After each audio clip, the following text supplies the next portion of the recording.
ओम शांति। प्यारे बाबा के 14 फरवरी 2022 के महावाक्य सुनते हैं।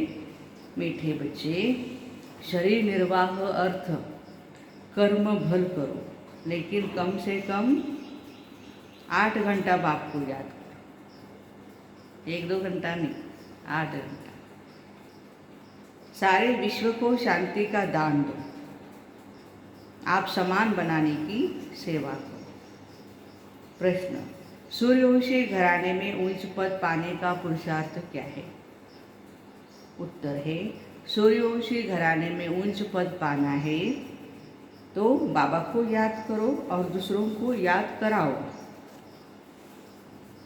जितना जितना स्वदर्शन चक्रधारी बनेंगे और बनाएंगे उतना उच्च पद पाएंगे।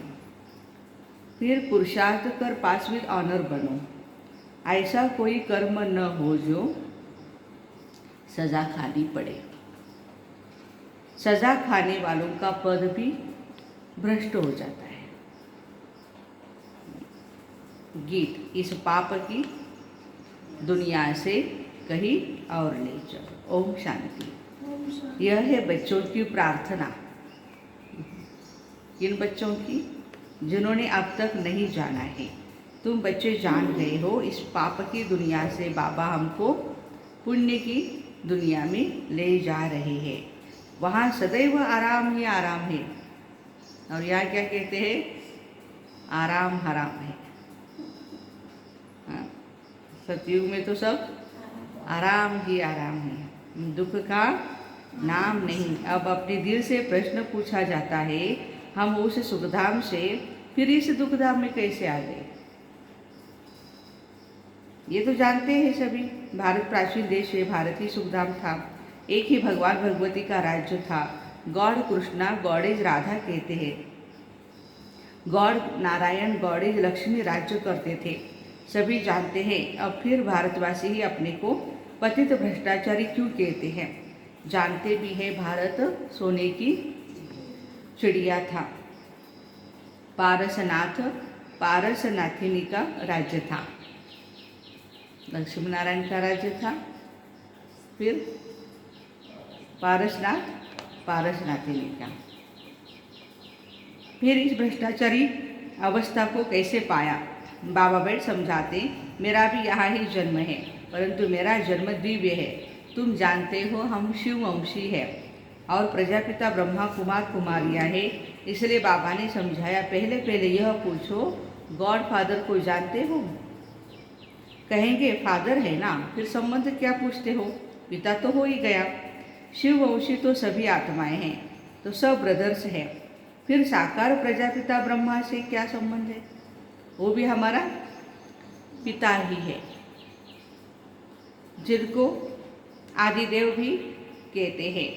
शिव हो गया निराकार बाप, वह इमार्टल ठहरा। इमार्टल माना निराकार है परमात्मा। आत्माएं भी इमार्टल है, बाकी साकार एक शरीर छोड़ दूसरा लेती है। निराकार शिववंशी है, उसमें फिर कुमार कुमारियाँ नहीं कहेंगे, वो तो बिंदु है, उसमें तो शरीर है ही नहीं। आत्माओं में कुमार कुमारीपना नहीं होता है। प्रजापिता ब्रह्मा के बच्चे हैं तो उसमें कुमार कुमारियाँ हैं। शिववंशी तो पहले से ही है। शिव बाबा पुनर्जन्म में नहीं आते हैं, हम आत्माएं पुनर्जन्म में आती है। अच्छा, तुम जो पुण्य आत्माएं थी, पाप आत्माएं कैसे बनी? बाबा कहते तो भारतवासियों ने अपने आप को चमाट लगाई। कहते भी हो परमपिता, फिर उनको सर्वव्यापी कह देते। पुण्य आत्मा बनाने वाले बाप को तुमने कुत्ते, बिल्ली, पत्थर, ठिक्कर सब में ठोक दिया। वो बेहद का बाप जिसको तुम याद करते हो, वही प्रजापिता ब्रह्मा के मुख द्वारा ब्राह्मण रचते हैं। तो ब्राह्मण फिर देवता बनते हो। पति से पावन बनाने वाला एक ही बाप ठहरा, उनको सबसे जास्ती तुमने डिफेम किया है, ग्लानि की है। इसलिए तुम्हारे पर धर्मराज द्वारा केस चलेगा। अरे बाप, हमने ज़्यादा ग्लानि की है तो बाबा कहते हैं आपके ऊपर केस चलेगा। तुम्हारा सबसे बड़ा दुश्मन है 5 विकार रूपी रावण। तुम्हारी है राम बुद्धि, बाकी सबकी है रावण बुद्धि। राम राज्य में तुम कितने सुखी थे, रावण राज्य में कितने दुखी हुए। वहाँ है पावन डिनायस्टी, यह है पतित डिनायस्टी। अब किसकी मत पर चलना है? पतित पावन तो एक ही निराकार है, ईश्वर सर्वव्यापी है, ईश्वर हाजरा हुजूर है, ऐसी कसम उठवाते हैं। उठो कोर्ट में। ये सिर्फ तुम बच्चे जानते हो, बाबा इस समय हाजरा हुजूर है, हम आंखों से देखते हैं। आत्मा को पता पड़ा है परमपिता परमात्मा इस शरीर में आए हैं, हम जानते हैं, पहचानते हैं।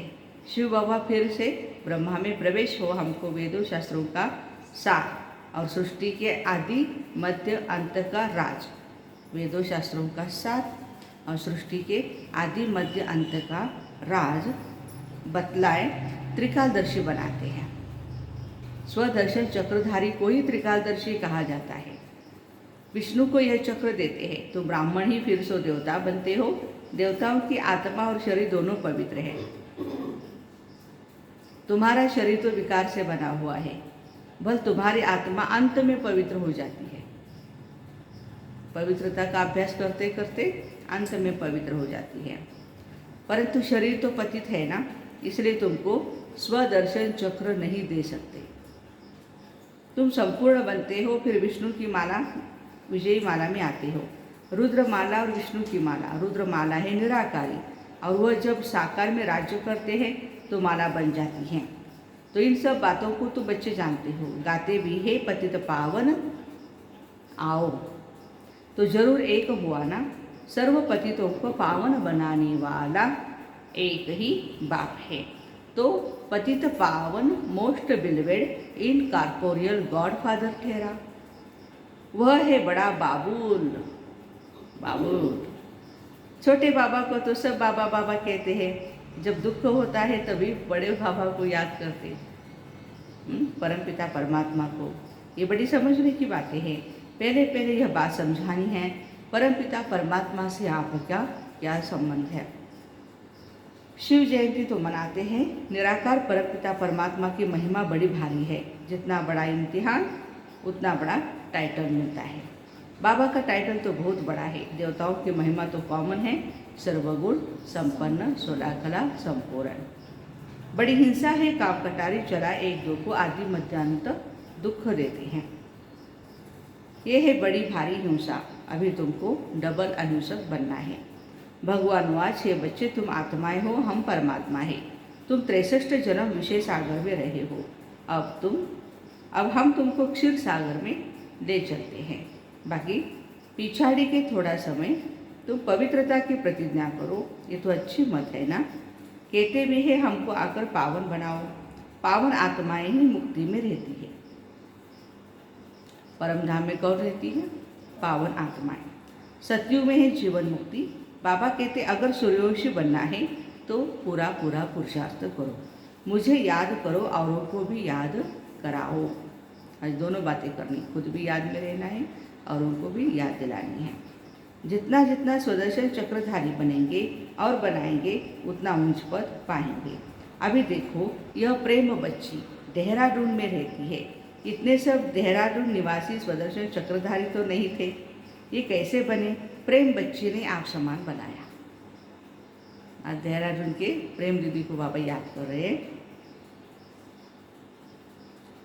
ऐसे आप समान बनाते बनाते दैवी झाड़ की वृद्धि होती है। अंधों को सज्जा बनाने का पुरुषार्थ करना है ना। 8 घंटा तो तुमको छूट है। शरीर निर्वाह, अर्थ धंधा आदि करना है। जहाँ भी जाओ कोशिश करके मुझे याद करो। जहाँ भी जाओ, ये तो 8 घंटा शरीर निर्वाह कर्म भी करने हैं, और जहाँ भी जाए बाबा को याद करना है। जितना तुम बाबा को याद करते हो, गोया तुम शांति का दान सारी सृष्टि को देते हो।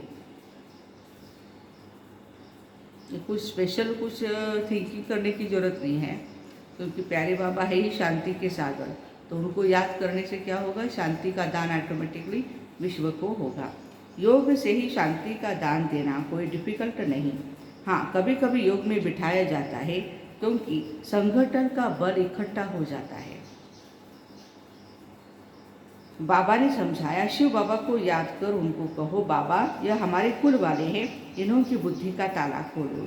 यह भी याद करने की युक्ति है। अपनी प्रैक्टिस तो यह रखनी है, चलते फिरते शिव बाबा को याद करते रहे, बाबा इन पर दुआ करो। दुआ करने वाला रहम दिल तो एक ही बाबा है। हे भगवान इस पर रहम करो, भगवान को ही कहेंगे ना। क्यों कहेंगे भगवान को? क्योंकि वह है ही मर्सीफुल, नॉलेजफुल, ब्लिसफुल, पवित्रता में भी फुल, प्यार में भी फुल। तो ब्राह्मण कुलभूषणों का भी आपस में कितना प्यार होना चाहिए, किसको भी दुख नहीं देना है। वहाँ जानवर आदि भी किसको दुख नहीं देते हैं। तो बच्चे घर में रहते, भाई भाई आपस में लड़ पड़ते हो थोड़ी बात में, वहाँ तो जानवर आदि भी नहीं लड़ते हैं। तुमको भी सीखना है, नहीं सीखेंगे तो बाबा कहते हैं तुम बहुत सजाएं खाएंगे, पद भ्रष्ट हो जाएगा। सजा लायक हम बने क्यों? पास भी तो ऑनर होना चाहिए ना। आगे चलकर बाबा सब साक्षात्कार कराते रहेंगे। अभी थोड़ा समय है, इसलिए जल्दी जल्दी करते रहो। बीमारी में भी सबको कहते हैं ना, राम राम कहो। अंदर से भी कहते हैं, पिछाड़ी में कोई कोई बहुत तीखे भी जाते हैं, मेहनत कर आगे बढ़ जाते हैं। तुम बहुत वंडर्स देखते रहेंगे। नाटक के पिछाड़ी में वंडरफुल पार्ट होता है ना, पिछाड़ी में भी वाह वाह होती है। उसी समय तो बहुत खुशी में रहेंगे। जिनमें ज्ञान नहीं है वो तो वहाँ ही बेहोश हो जाएंगे। ऑपरेशन आदि के समय डॉक्टर लोग कमजोर को खड़ा नहीं करते। पार्टीशन में क्या हुआ सभी ने देखा ना। ये तो बहुत दर्दनाक समय है। इसको खूने नाहक खेल कहा जाता है।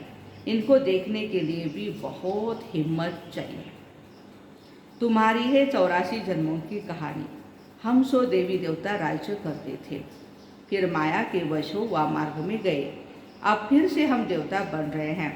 यह सिमरण करते रहो तो भी बेड़ा पार है। यही है स्वदर्शन चक्र। अच्छा, मीठे मीठे सिकिलते बच्चों प्रति माता पिता बाप दादा का याद प्यार और गुड मॉर्निंग। रूहानी बाप की रूहानी बच्चों को नमस्ते। हम रूहानी बच्चों की रूहानी माता पिता बाप दादा को याद प्यार गुड मॉर्निंग और नमस्ते। वाह बाबा वाह, शुक्रिया बाबा शुक्रिया। मातेश्वरी जी के अनमोल महावाक्य। हम जो भी कुछ अच्छे व बुरे कर्म करते हैं उनका फल अवश्य मिलता है। जैसे कोई दान पुण्य करते हैं, यज्ञ हवन करते हैं, पूजा पाठ करते हैं, तो वह समझते हैं हमने ईश्वर के अर्थ जो भी दान किया वह परमात्मा के दरबार में दाखिल हो जाता है। जो भी किया वो परमात्मा के दरबार में दाखिल हो जाता है। जब हम मरेंगे तो वह फल अवश्य मिलेगा और हमारी मुक्ति हो जाएगी। परंतु ये तो हम जान चुके हैं, इस करने से कोई भी सदा काल के लिए फायदा नहीं होता है। जो भी करते हैं दान पुण्य, बहुत काल का तो उनको नहीं मिलेगा, अल्पकाल का मिलेगा। यह तो जैसे कर्म हम करेंगे उससे अल्पकाल क्षणभंगुर सुख की प्राप्ति अवश्य होती है। कुछ नहीं होता है ऐसे नहीं, अल्पकाल क्षणभंगुर प्राप्ति होती है। मगर जब तक यह प्रैक्टिकल जीवन सदा सुखी नहीं बनी है तब तक उसका रिटर्न नहीं मिल सकता। भल हम किससे भी पूछेंगे, यह जो भी कुछ तुम करते आए हो वो करने से तुम्हें पूरा लाभ मिला है?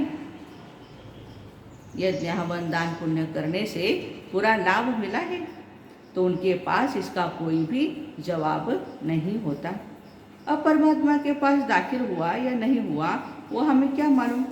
जब तक अपने प्रैक्टिकल जीवन में कर्म श्रेष्ठ नहीं बने हैं तब तक क्या होगा?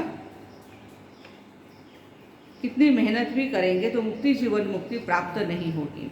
अच्छा, दान पुण्य किया लेकिन उस करने से कोई विकर्म तो भस्म नहीं हुए ना।